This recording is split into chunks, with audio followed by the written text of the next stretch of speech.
Method जी ही study करत होतो, crystallization method. Then when crude solid is mainly one substance and has some impurities can be purified by the crystallization process, किंवा simply आपण म्हणू शकतो when substance is soluble in another substance, okay, that time we can use the, त्यावेळेस आपण use करणार crystallisation process. म्हणजे जर first टाईपची इम्प्युरिटी असेल, जर इम्प्युरिटी सोल्युबल असेल त्या सबस्टन्समध्ये, तर ती रिमूव्ह करण्यासाठी आपल्याला क्रिस्टलायझेशन प्रोसेसची गरज पडेल. मग क्रिस्टलायझेशन प्रोसेस 4 स्टेपमध्ये कंडक्ट होईल, पण त्यातल्या मेन तिघ स्टेप, चौथी स्टेप ही रेअरली युजफुल असते. First, preparation of saturated solution. Second, hot filtration. Third, cooling the filtrate and fourth, filtration. मग पहिली सॅच्युरेटेड सोल्युशन, कालच्या दिवशी आपण डिस्कस करत होतो what is the saturated solution. Then the required amount of solute dissolve in a solvent, म्हणजे जेवढी amount required आहे तेवढी जर आपण डिझॉल्व केली तर त्याला म्हणायचं saturated. For example 100 gram of water having capacity to dissolve 23.3 gram of sodium chloride, then that solution becomes saturated solution. If we can dissolve less than 23.3, that time that become unsaturated solution. And if we add more than 23.3 gram of sodium chloride to 100 gram of water, that time it form super saturated solution. मग याला म्हणतो आपण saturated solution. मग आता saturated solution, okay, then the saturated solution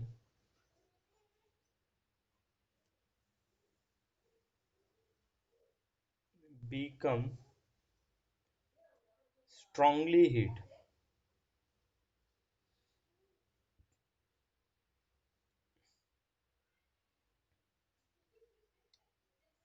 जे काही तुमचं saturated solution, या सॅच्युरेटेड सोल्युशनला काय केलं जातं, strongly heat and become more concentrated.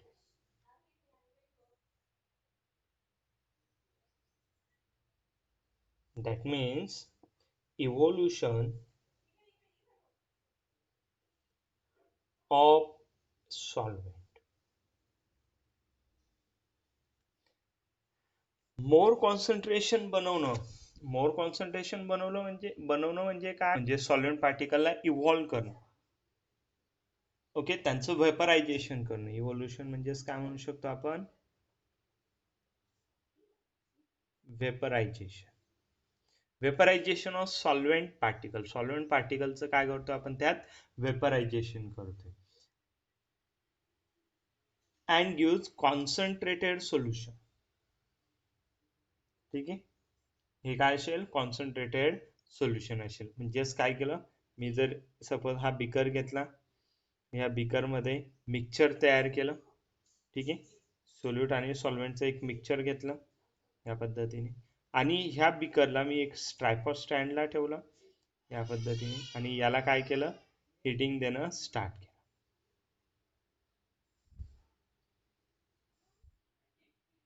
याला काय केलं, हिटिंग देणं स्टार्ट केलं. हिटिंग दिल्याबरोबर काय होऊन जाईल, यात जर वॉटर असेल, NaClचं सोल्युशन असेल, तर काय होईल, वॉटर काय होईल, इव्हॅपोरेट होईल. जसं जसं तुम्ही हिटिंग देणार तसं तसं वॉटर काय होऊन जाईल, इव्हॅपोरेट होऊन जाईल. इव्हॅपोरेशन झालं म्हणजे हे सोल्युशन काय बनत जाईल, मोर कॉन्सन्ट्रेट बनत जाईल.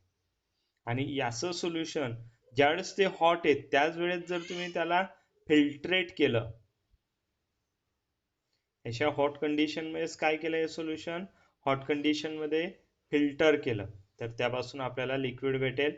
Than that is known as, त्याला मी ह्या पद्धतीने ट्रायपॉड स्टँडला जर ठेवलं आपलं फनेल, ठीक आहे, तर that term, that is the second condition, is a hot filtration. आता हॉट फिल्ट्रेशन म्हणजे ज्यावेळेस Wien mixture of impurities and substance is a heated, is a hot and be filtered. म्हणजे हॉट कंडिशन मध्येच काय केलं, त्याला फिल्टर केलं. The impurities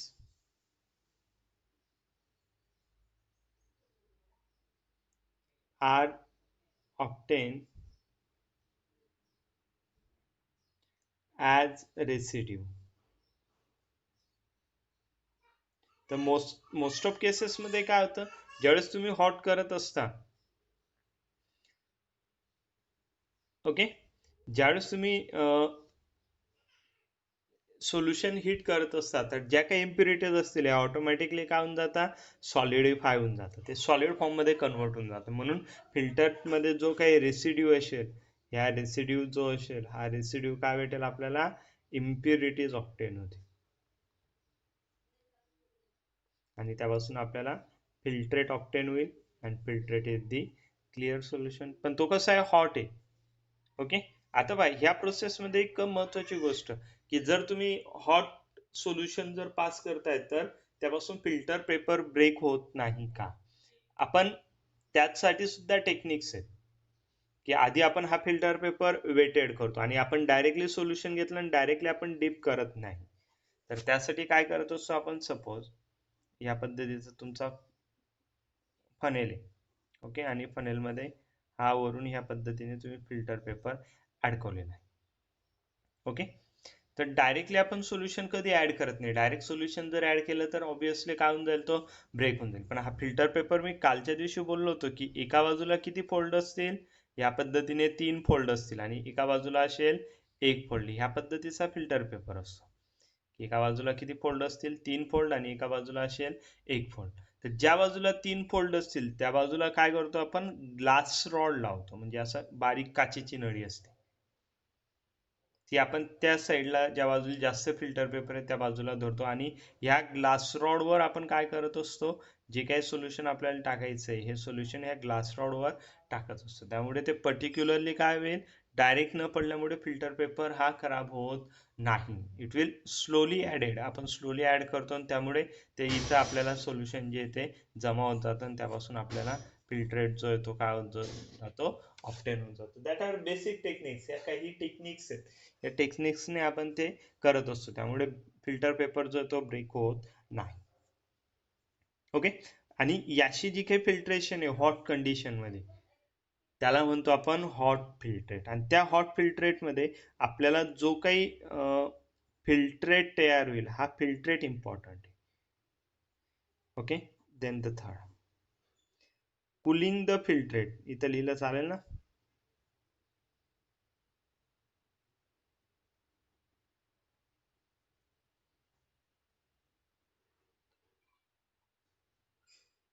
cooling the filtrate. आता कूलिंग करताना ज्यावेळेस तुम्ही हे हॉट फिल्ट्रेट कूल करणार, हॉट फिल्ट्रेट काय करणार, कूल करणार, then on cooling of hot filtrate,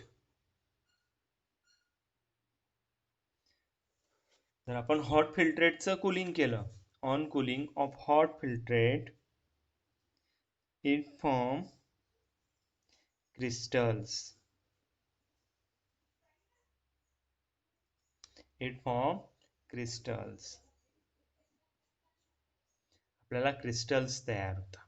ठीक आहे, then the fourth step, filtration. If more impurities are present,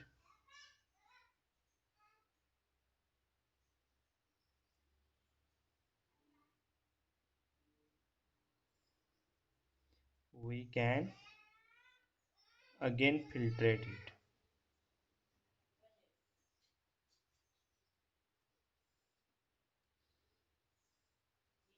okay, cooling generally he beaker मध्ये नाही केली जात. बिकर मध्ये ते ऍक्च्युली क्रिस्टल जे थे प्रॉपरली होत नाही, म्हणून कूलिंग जी असते ही जनरली काय केले जाते, कूलिंग ऑन वॉश ग्लास. म्हणजे काचेचा एक ग्लास असतो, जसं आपल्या घड्याळी सारखा, या पद्धतीने जशी घरात बशी असते ना चहा प्यायची, त्या पद्धतीने काचेचं छोटीशी प्लेट असते, त्याला म्हणतो वॉश ग्लास. वॉश ग्लासचा सरफेस जो तो फ्लॅट असतो, म्हणून जर इथं तुम्ही ते हॉट फिल्टरेट टाकलं तर तो फास्टली कूल होतो, म्हणजे तो सडनली कूल होतो, म्हणून त्याची सोल्युबिलिटी कमी होते आणि सोल्युबिलिटी कमी झाल्यामुळे तो क्रिस्टल फॉर्म करतो. जर तुम्ही त्याला बिकर मध्येच ठेवलात तर त्याला कुलिंगला वेळ लागेल. ओके, म्हणून ही कुलिंग प्रोसेस आहे ही सुद्धा काय करावी लागते, फास्ट करावी लागते. म्हणून त्यासाठी we can use the wash glass. त्यासाठी आपण काय यूज करत असतो, वॉश ग्लास यूज करत असतो. आणि वॉश ग्लासला कुलिंग प्रोसेस जी आहे ती काय होईल, फास्ट होईल. Okay, then this is the cooling the filtrate. या पद्धतीने आपण फिल्टरेट जो तो काय करतो, कूल करतो. Then third condition is the, third important terms is the choice of song.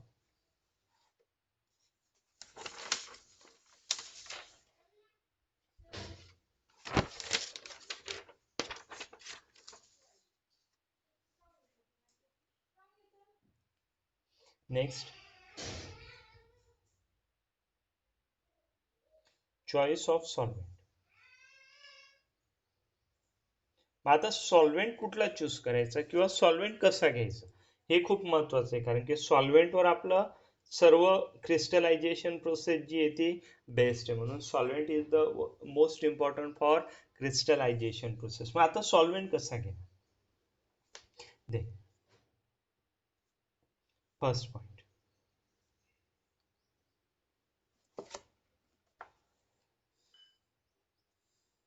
Then the compound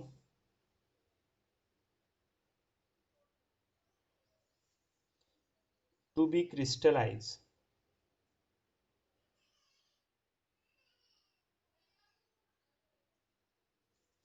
should be least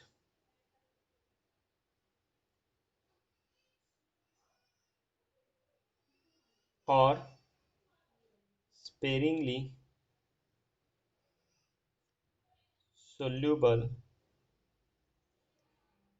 in solvent at room temperature and highly soluble at high temperature. This condition is the most important. तर ज्या कंपाऊंडचं आपल्याला crystallisation करायचंय, for example NaClचं crystallisation करायचं, तर हा जो compound आहे हा कंपाऊंड वॉटर किंवा जे काही सॉल्व्हेंट असेल ह्या सॉल्व्हेंटमध्ये रूम टेम्परेचरला स्पेरिंगली सोल्युबल पाहिजे किंवा लेस सोल्युबल पाहिजे. म्हणजे याची सोल्युबिलिटी ही कशी पाहिजे, कमीत कमी पाहिजे. याची सोल्युबिलिटी कशी पाहिजे, कमीत कमी पाहिजे at normal room temperature. And if this the reaction or if this react at a high temperature, that time it shows high solubility. म्हणजे त्याची solubility ही टेम्परेचर नुसार वाढायला पाहिजे. म्हणून लिहू शकतो आपण substance solubility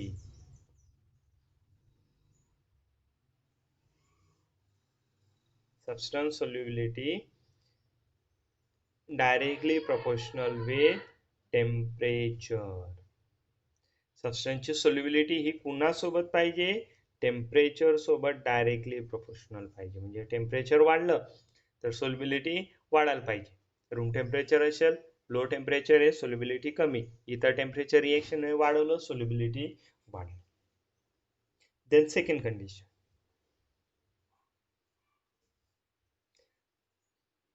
substance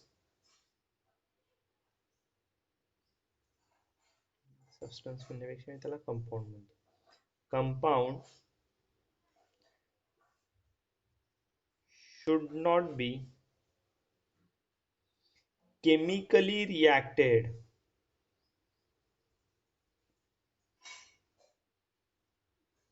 with solvent. हा पॉइंट दुसरा जो आहे हा पण एक महत्वाचा पॉइंट आहे, की जो काही सबस्टन्स घेणार आहेत की ज्याला आपण क्रिस्टलायझेशन करायचं, हा सॉल्व्हेंट सोबत रिॲक्टिव्ह नको पाहिजे, नाही तर अदरवाईज काय होईल, सॉल्व्हेंट आणि कंपाऊंडच रिएक्शन करून टाकेल आणि त्यापासून आपल्याला प्रोडक्ट काहीतरी वेगळाच भेटेल. आपण क्रिस्टलायझेशन करायला जाऊन त्यावेळेस आपल्याला प्रोडक्ट कसा भेटेल, डिफरंट भेटेल. म्हणून हे दोघं गोष्टी ज्या आहेत, कंपाऊंड आणि सॉल्व्हेंट, हे केमिकली रिॲक्टिव्ह नको पाहिजे. Okay. Then third thing is the solvent is must be volatile.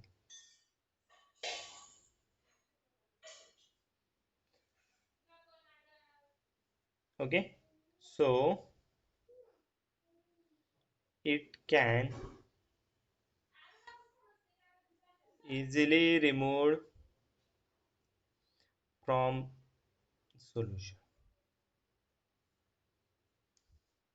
कारण की आपल्याला काय करायचं आहे, क्रिस्टलायझेशन मध्ये त्याचं इव्हॅपोरेशन करायचं आहे आणि इव्हॅपोरेशन करण्यासाठी सॉल्व्हेंट जो आहे हा कसा पाहिजे, होलाटाईल. होलाटाईल म्हणजे जो इझिली गॅसियस स्टेट मध्ये कन्वर्ट होईल. What is the volatile? Volatile is the those substance are easily converted to gaseous state.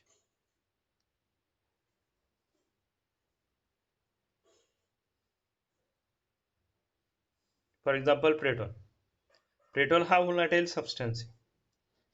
Petrol volatile substance आहे. पेट्रोलला बिकर मध्ये ठेवा, तुम्हाला गॅसियस स्टेट मध्ये कन्वर्ट करण्यासाठी काही एफर्ट्स घ्यावे लागतील का? नाही. ते ऑटोमॅटिकली काय होऊन जाईल, उडून जाईल. आपण म्हणत असतो, त्याला म्हणतो आपण होलॅटिलिटी. कापूर घ्या, बरोबर आहे. कापूर सुद्धा किंवा घरामध्ये नॅफ्थलिनची हे असते डांबर गोडी, ते घ्या. तर हे सबस्टन्स जे ते काय आहेत, होलाटाईल आहेत, की यांचं काय होत असतं, इझिली ते गॅसियस स्टेटमध्ये कन्वर्ट होत असतं. ठीक आहे. तर मग समजलं. या पद्धतीने आपण 3 क्रायटेरिया सॉल्व्हेंटच्या चॉईससाठी यूज करतो. पहिलं, solubility of solvent is directly proportional with temperature. Compound and solvent does not chemically reactive and solvent must be volatile. ह्या 3 गोष्टी ज्या आहेत, ह्या सॉल्व्हेंटचं चॉईस करताना आपण बेसिकली पाहत असतो. त्यानंतर आपल्याला पुढचं एक छोटस हे डिस्कस करायचं आहे, फ्रॅक्शनल क्रिस्टलायझेशन.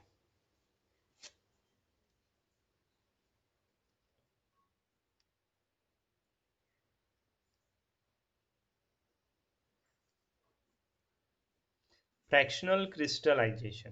आता फ्रॅक्शनल क्रिस्टलायझेशन काय असतं, तर फ्रॅक्शन मध्ये क्रिस्टलायझेशन म्हणजे काय, ऑप्टेन क्रिस्टलायझेशन म्हणजे काय, तर सबस्टन्स जे आहेत क्रिस्टल तयार करणे, याला आपण म्हणतो crystallization. Formation of solid substance, crystal. Okay. आणि ते क्रिस्टल कसं करायचंय, फ्रॅक्शनने, म्हणून त्याला म्हणणार आपण फ्रॅक्शनल क्रिस्टलायझेशन. सपोज तुम्हाला 2 सबस्टन्स दिलेले आहेत, ए प्लस बी, आणि हे दोघं आपल्याला काय करायचे आहेत, सेपरेट करायचे. त्यावेळेस आपण फ्रॅक्शनल क्रिस्टलायझेशन प्रोसेस यूज करू. तर फ्रॅक्शनल क्रिस्टलायझेशन मध्ये काय करणार, we can see the difference in solubilities. त्यांची जी काही सोल्युबिलिटीज आहेत, ह्या सोल्युबिलिटीजचा आपण डिफरन्स जो आहे तो काय करणार, कन्सिडर करणार. आता ए जर जो आहे तो स्पेरिंगली सोल्युबल आहे, हायली सोल्युबल आहे, सपोज स्पेरिंगली नाही म्हणत मी, ए इज अ हायली सोल्युबल आणि बी इज अ स्पेरिंगली सोल्युबल और लिस्ट सोल्युबल. ह्या पद्धतीने 2 सबस्टन्स आहेत.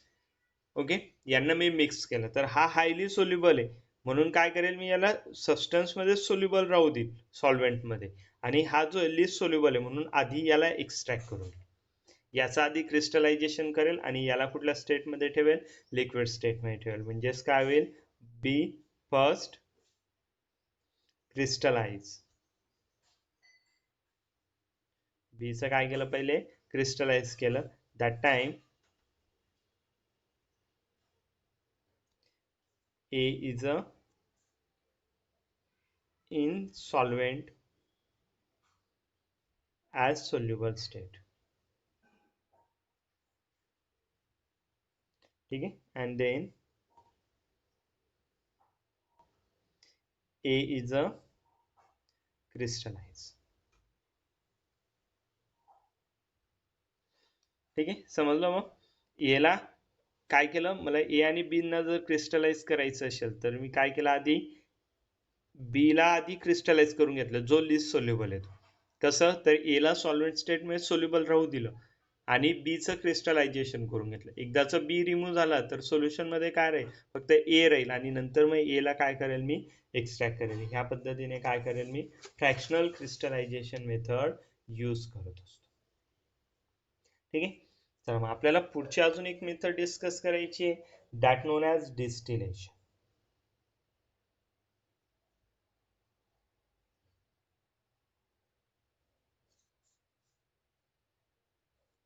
डिस्टिलेशन. आता डिस्टिलेशन टेक्निक मध्ये काय असतं, व्हॉट इज द डिस्टिलेशन, काय असते distillation process. Then distillation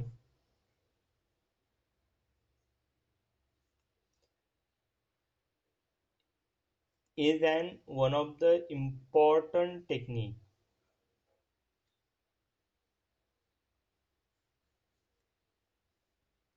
to use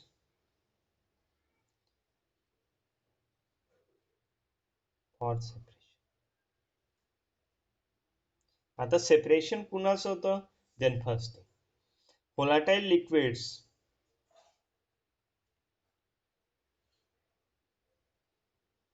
from non-volatile impurities.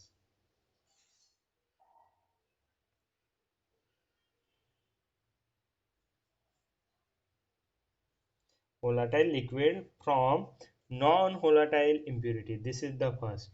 And liquids having sufficient difference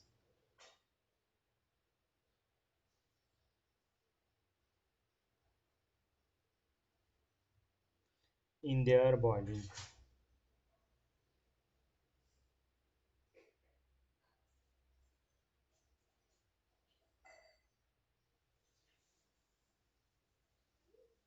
त्यांच्या बॉइलिंग पॉइंट मध्ये जर सफिशियंट डिफरन्स असेल तर त्यावेळेस आपण डिस्टिलेशन मेथड जी आहे ती काय करत असतो, यूज करत असतो. तर डिस्टिलेशन मेथड मध्ये बेसिकली काय केलं जातं, first liquid get converted to vapours, त्यालाच काय म्हणणार मी, गॅसियस स्टेट. म्हणजे लिक्विडला जर हिटिंग केली तर ते काय होतं, गॅसियस स्टेट मध्ये कन्व्हर्ट होतं. And that gaseous state on cooling it will again get liquid. हे सिंपल प्रिन्सिपल जे, हे प्रिन्सिपल आपण, हे जे प्रिन्सिपल आहे हे प्रिन्सिपल आपण यूज करत असतो. हे प्रिन्सिपल आपण सिम्पली यूज करत असतो. लिक्विडचं कन्वर्जन गॅसियस मध्ये करतो आणि गॅसियसचं कुलिंग करून त्यांना परत लिक्विड मध्ये कन्वर्ट करत असतो. And this is the distillation process. Distillation process कशासाठी यूज होते, तर volatile liquid from non volatile impurities. आता होलाटाईल म्हणजे जो इझिली वेपराइज होतो, म्हणजे त्याचं काय होऊन जाईल, लिक्विड पासून गॅसमध्ये इझिली कन्वर्ट होईल आणि एकदा जर तो गॅस झाला तर तो सेपरेट होऊन जाईल. सेपरेट झाला की त्याला कंडेन्स केला की तो सेपरेट होईल. म्हणून volatile liquid from non volatile impurities. And second liquid having sufficient difference in their boiling point. लिक्विडच्या बॉइलिंग पॉईंट मध्ये जर डिफरन्स असेल तर पहिले एक लिक्विड जे आहे ते वेपराइज होईल, दुसरं जे आहे ते लिक्विड फॉर्म मध्ये राहील कारण की त्याचा बॉइलिंग पॉईंट लेस आहे. आलं लक्षात. आणि नंतर मग त्या वेपर्स कूल झाले की तो सेपरेट होऊन जाईल. नंतर दुसरं लिक्विड जे आहे ते काय होईल, बॉईल होईल, त्या वेपर्स तयार होतील आणि तो सेपरेट होईल. ह्या पद्धतीने आपण सेपरेशन साठी डिस्टिलेशन मेथड यूज करतो. मग डिस्टिलेशन मध्ये आपल्याला पहिली मेथड डिस्कस करायची आहे, is the simple, is non as simple distillation.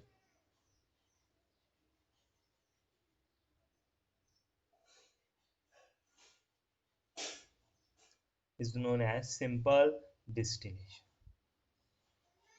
आता सिंपल डिस्टिलेशन काय भानगड,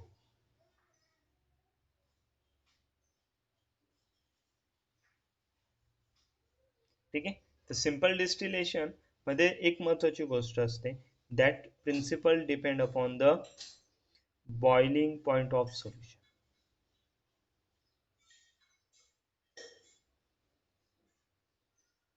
जे काही लिक्विड्स आहेत ह्या लिक्विडच्या बॉइलिंग पॉइंटवर basically simple distillation method based असते.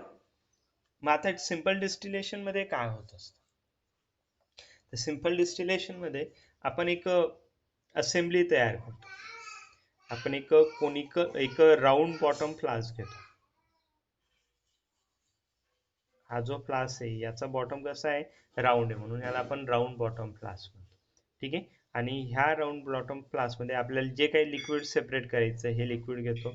हा राऊंड बॉटम फ्लास्क काय करतो, ह्या पद्धतीने आपण स्टँडला हँग करतो.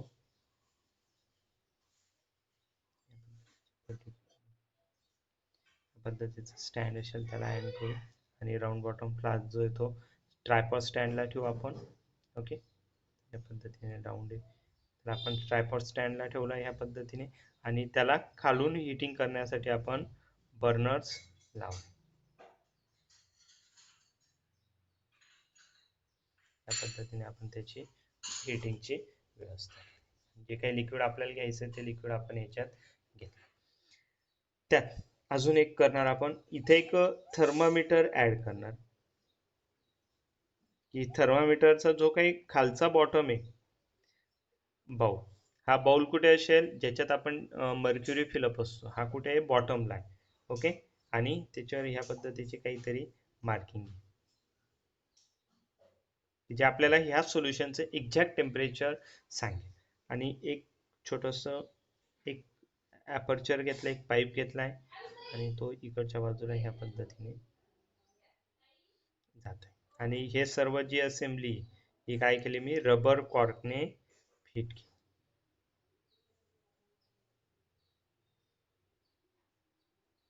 ओके, तिथं रबर कॉर्क लावला आणि हा जो जाणारा जो आउटलेट आहे या आउटलेटला एक वॉटर कंडेन्सर लावला.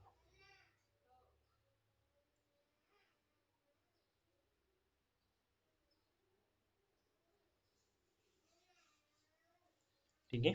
आता वॉटर कंडेन्सर मधून एक इनलेट असेल, दुसरा आउटलेट असेल. आता वॉटर कंडेन्सर कसं असेल, तर ही जी मधली ट्यूब आहे आतली, ही ट्यूब मध्ये आणि तिच्या भोवती सराउंडिंग आहे ह्या पद्धतीने. म्हणजे ह्या नळीचा ह्या मधल्या इनर ट्यूबचा आणि आउटर मोस्ट ट्यूबचा काहीच नाही.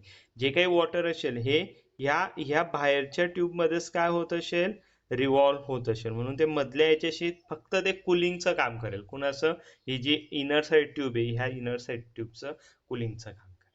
आणि इथं आपण त्याला एक बिकर ठेवून या पद्धतीने. ओके, याची एक असेंब्ली आपण तयार करतो, हिला म्हणतो आपण सिंपल डिस्टिलेशन असेंब्ली. आता ह्या असेंब्ली मध्ये काय होतं, तर हे जे लिक्विड आहे, दोन वेगवेगळे लिक्विड आहे. आता फॉर एक्झाम्पल मी लिक्विड घेतलं एक ऍसिटोन. ठीक आहे, ऍसिटोन, त्याचा बॉइलिंग पॉइंट आहे 56 डिग्री सेल्सिअस. आणि दुसरं घेतलं वॉटर, ज्याचा बॉइलिंग पॉइंट आहे 100 डिग्री सेल्सिअस. असं एक मिक्सचर घेतलं आणि ह्या मिक्सचरला मी हिटिंग करणं स्टार्ट केलं. ज्यावेळेस तुमचं टेम्परेचर हे 56 डिग्री होईल त्यावेळेस ऍसिटोन काय होईल, स्टार्ट टू वेपराइज, तो वेपराइज होणं स्टार्ट करेल, तो बॉईल होणं स्टार्ट करेल. आणि तो बॉईल होणं स्टार्ट झाला तर तो कुठे जाईल, at the top of container, ह्या राऊंड बॉटम फ्लास्कच्या वरच्या बाजूला, ह्या इथं टॉपला तो काय होईल, गॅदर होईल. आणि तो टॉपला गॅदर झाला तर ह्या नळीतून काय होईल, it will try to flow out, तो ह्या फ्लास्क मधून रिमूव्ह होण्याचा प्रयत्न करेल. म्हणजे 56 डिग्री सेल्सिअस टेम्परेचर झालं की सर्व ऍसिटोन जो आहे तो काय होऊन जाईल, बॉईल होऊन जाईल. म्हणजे तो त्याच्या गॅसियस स्टेटमध्ये कन्वर्ट होऊन जाईल आणि तो काय होईल, ह्या पाईप थ्रू बाहेर जायचा प्रयत्न करेल. आणि इथं काय केलेलं आहे आपण, वॉटर कंडेन्सर आहे. हे जे कंडेन्सर आहे कुठलं आहे, वॉटर आहे. वॉटर जे आहे ते इन होतंय आणि आउट होतंय. म्हणून इथून इथून तर इथपर्यंतचा हा जो काही रिजन आहे इट विल बी कूल्ड, हा एकदम कूल आहे. आणि जसे ह्या वेपर्स ह्या इथे एंटर्ड करतील तर इथपर्यंत तो गॅसियस स्टेटमध्ये, पण इथं आल्याबरोबर काय होईल, इट बिकम कूल, ती सडनली थंड होईल आणि थंड झाल्याबरोबर त्याची फिजिकल स्टेट चेंज होईल आणि इट विल फॉर्म ड्रॉपलेट्स. आणि त्यापासून काय होतील, त्यांचे लिक्विड ड्रॉपलेट्स तयार होतील. आणि ज्यावेळेस लिक्विड ड्रॉपलेट कलेक्ट होतील तर त्यापासून आपल्याला काय होईल, मग या पद्धतीने इथं लिक्विड जे आहे ते आपल्याला काय होईल, ऑप्टेन होईल. आणि ते लिक्विड कोण असेल, ऍसिटोन. मग जोपर्यंत ह्या फ्लास्कचं टेम्परेचर ह्या फ्लास्क मधून कम्प्लीट ऍसिटोन रिमूव्ह होत नाही तोपर्यंत ह्या एंटायर फ्लास्कचं टेम्परेचर जे आहे ते किती असेल 56 degree Celsius. It never rise. जरी तुम्ही कंटिन्यू हिटिंग करताय तरी ते टेम्परेचर राईज होणार नाही. आणि एकदाचं सर्व ऍसिटोन ह्या फ्लास्कमधून रिमूव्ह झाला that time temperature start to increase.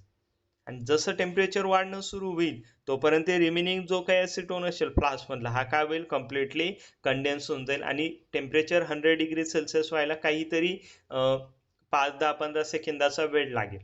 तेवढ्या वेळात काय होईल जेवढेही तुमचे गॅसियस स्टेट मधले ऍसिटोन्स आहेत ते काय होऊन जातील कंडेन्स होऊन जातील आणि दॅट बिकम फ्लो डाऊन. आणि हा जो पाईप आहे हा खालच्या बाजूला आहे म्हणून हे लिक्विड काय होईल खालच्या बाजूला इझिली फ्लो होईल आणि त्यापासून ऍसिटोन जे आहे ते काय होईल आपल्याला obtain.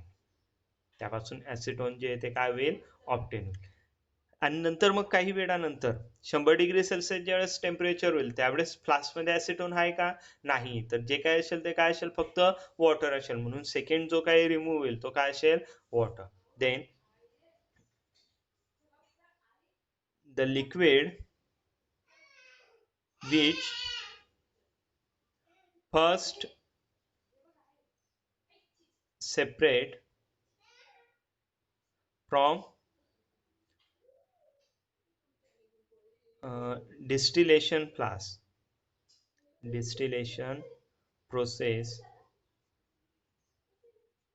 known as first element. याला काय म्हणत असतो आपण फर्स्ट इलेव्हेंट म्हणत असतो. म्हणजे जो पहिला लॉस होईल डिस्टिलेशन प्रोसेस मध्ये त्याला काय म्हणणार फर्स्ट इलेव्हेंट म्हणणार. आणि नंतर सेकंड इलेव्हेंट. मग वॉटर जो तो काय असेल फर्स्ट इलेव्हेंट असेल आणि सेकंड इलेव्हेंट कोण असेल सॉरी ऍसिटोन जो आहे तो फर्स्ट इलेव्हेंट असेल आणि वॉटर काय होईल मग सेकंड इलेव्हेंट असेल. आणि by this way we can conduct the distillation process. या पद्धतीने काय करत असतो आपण डिस्टिलेशन प्रोसेस जी आहे ती कंडक्ट करत असतो. कुणाला काही डाऊट डिस्टिलेशन मध्ये डिस्टिलेशन प्रोसेस मध्ये कुणाला काही डाऊट्स आय होप नसावेत.